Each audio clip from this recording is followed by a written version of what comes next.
बता दें, धीरेन्द्र शास्त्री, जी हां, बागेश्वर धाम के पीठाधीश्वर धीरेन्द्र शास्त्री ने एक बार फिर से हिंदू राष्ट्र की हुंकार भरी और धीरेन्द्र शास्त्री ने साफ तौर पर कहा कि भारत हिंदू राष्ट्र है, था और आगे भी रहेगा, सिर्फ घोषणा बाकी है। ऐसे ही तमाम मुद्दों पर हमारी सहयोगी सुजाता ने धीरेन्द्र शास्त्री से बातचीत की। आइए वही एक्सक्लूसिव बातचीत आपको दिखाते हैं।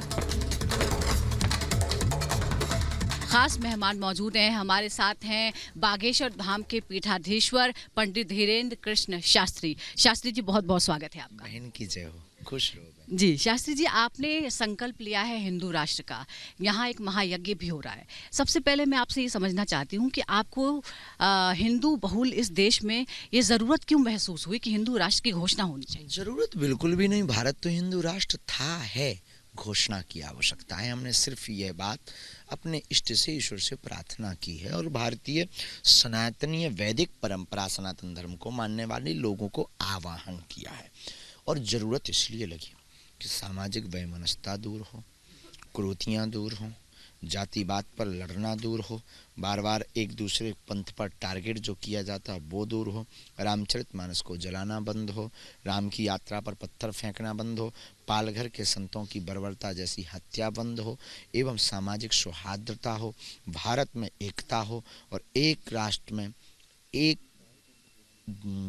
देश के अंदर सभी फूल मिलजुल कर रहे हैं और वो राम राज्य से ही संभव है। इसलिए हमने हिंदू राष्ट्र की मांग की। जी, वासुधैव कुटुंबकम की बात करते हैं, मानव कल्याण मात्र की भी बात करते हैं, फिर हिंदू राष्ट्र की भी बात करते हैं, तो ये विरोधाभासी है या पर्यायवाची है?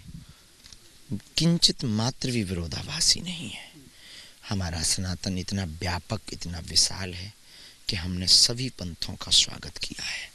सभी पंथ और सभी विभिन्न रंग, विभिन्न भाषा, विभिन्न संप्रदाय को हमने स्वागत किया है।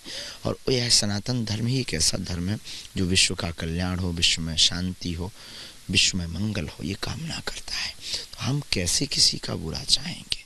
हमें किसी भी मुसलमान भाइयों से, ईसाई भाइयों से कोई दिक्कत नहीं, बस हम अपने धर्म के कट्टर हैं, इसे कोई रोक नहीं सकता है। रही बात भारत हिंदू राष्ट्र की, था, है, रहेगा, घोषणा बाकी है। जी, भारत का संविधान ये कहता है कि हम एक लोकतांत्रिक देश हैं, एक पंथ निरपेक्ष देश हैं।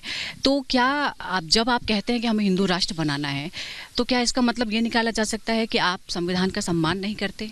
बेझिझक हम संविधान का सम्मान करते हैं, दिल खोल कर करते हैं। बहुमत और जनमत के हिसाब से अनेक बार संविधान में सुधार हुआ है, ये भी सुधार होगा।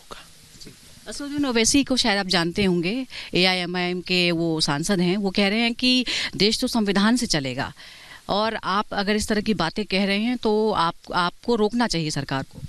उनकी निजी भाव हैं, उनको कोई एलर्जी होगी, और हम संविधान के खिलाफ नहीं। उन्होंने हमें अभी जाना नहीं है, अभी हमें उन्होंने समझा नहीं है, सिर्फ अभी उन्होंने सिर्फ टीवी पर देखा है।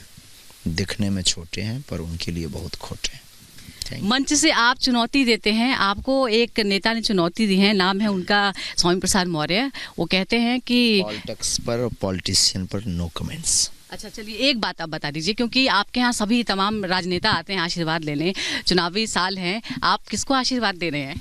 जो आता है, आप आए हैं जी, आपको भी। किसी एक पार्टी का समर्थन तो नहीं है? बालाजी की पार्टी का। जी, बहुत बहुत धन्यवाद आपका।